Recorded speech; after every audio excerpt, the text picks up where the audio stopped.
Hi, welcome back. My name is still Steve Bruno, and this is still the Intervention channel. So welcome back. This is part 3 of what exactly is an intervention. We left off with the ultimatum and incentive pairing, which is, you can include the incentive in the letters. You can include the ultimatum as a tail end piece. You really want to reserve, by the way, an ultimatum until you get an answer. You want to give the guy a chance.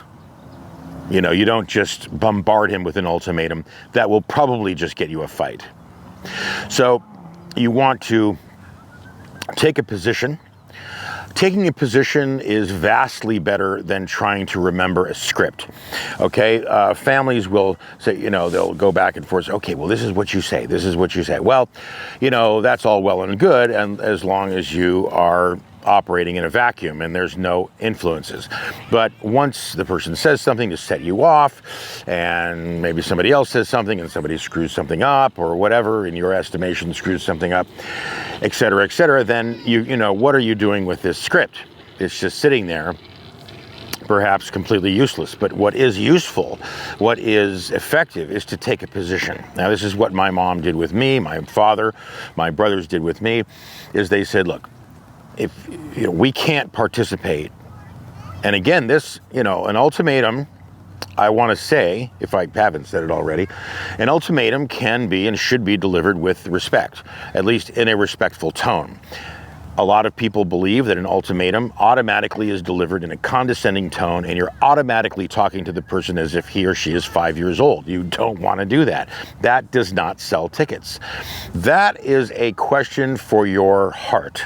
Do you want an emotional payoff for yourself, unloading on the person, or do you want to successfully get him or her to agree to go to the program? If it is them to agree to go to the program, then talk to them respectfully. If you just want an emotional payoff, then you're not doing an intervention, you're just dumping. So an intervention includes giving a person an ultimatum after you've gotten an answer in terms of what they think about your offer. And an ultimatum can be in many forms. Watch the video. There's 2 videos on ultimatums to get more information about that. In terms of incentives, it can be anything.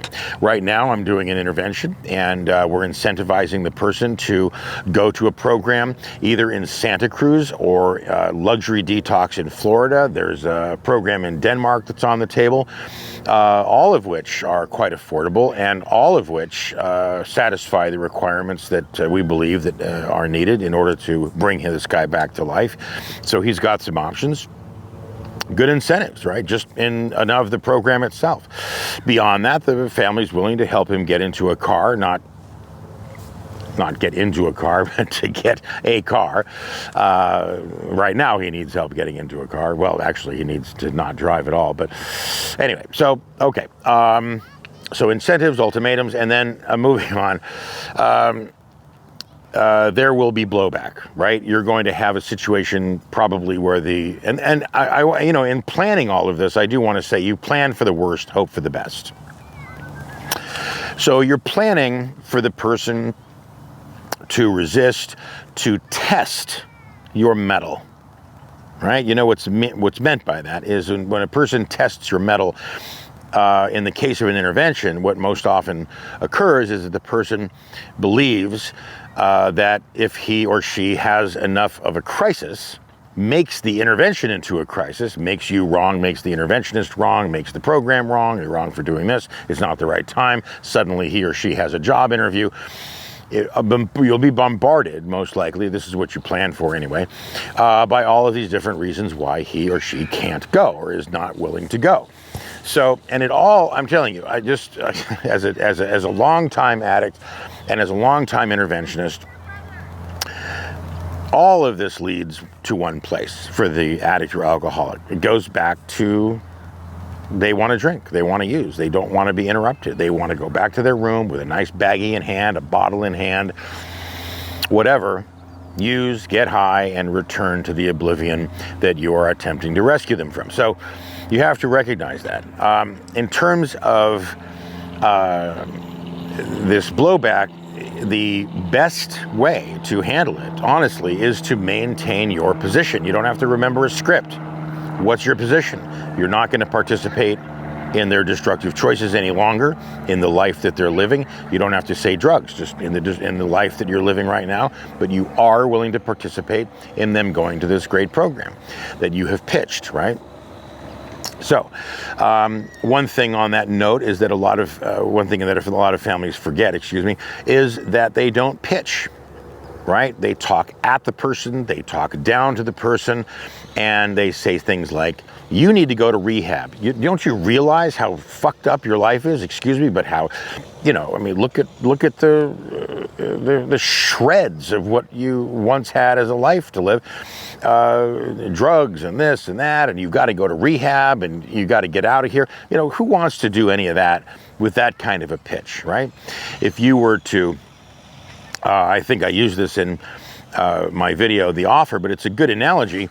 If you were buying a piece of real estate and the real estate agent said, my God, look at the house you're living in now. What a piece of junk.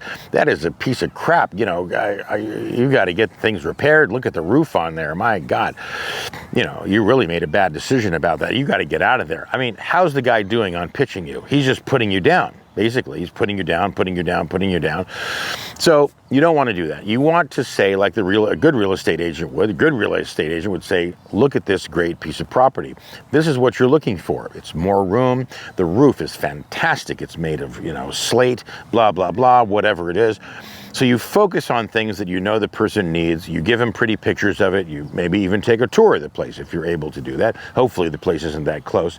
There is something to be said for that. Okay, so, and then, after everything I have described, you're looking for the person to go into the program, even if they are in complete denial. And I'm going to end off on this note. You can watch the video on denial if you'd like, but suffice it to say, I don't care how many people are telling you that absolutely everybody knows that a person has to admit he has a problem before treatment will work is bull. I've gotten people into treatment plenty of times. In fact, I am an example of this. Going into treatment in denial, not wanting to be there. And within a few short weeks, I came around, people come around all the time, look back on their life and say, you know what? Mom, dad, brother, sister, husband, wife, thank you for getting me in here. I was really lost. So thank you. I'm glad you did this. I see this all the time. So don't let denial stop you. You want to make the deal, whatever it is, to get the person to arrive. So that's basically it. Getting a person from where they are into where they need to be. That's the definition of an intervention. The analogy that I will leave you with is you're on a train and you're playing chess. And you're playing to win.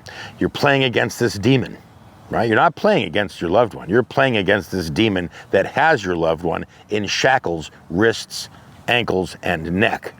So you're playing against this demon for his freedom. And the train begins to go off the track. And your car is turning upside down. The car that you're in on the train is turning upside down. The demon is going to go ahead and play. This is all part of the game. And you're playing to win during a train wreck. This is what an intervention is. So expect there to be problems. Expect people to get off the track. Expect that you're going to run into obstacles that seem insurmountable. But the key is to keep going. Do not fall into apathy or panic. Those are your mortal enemies.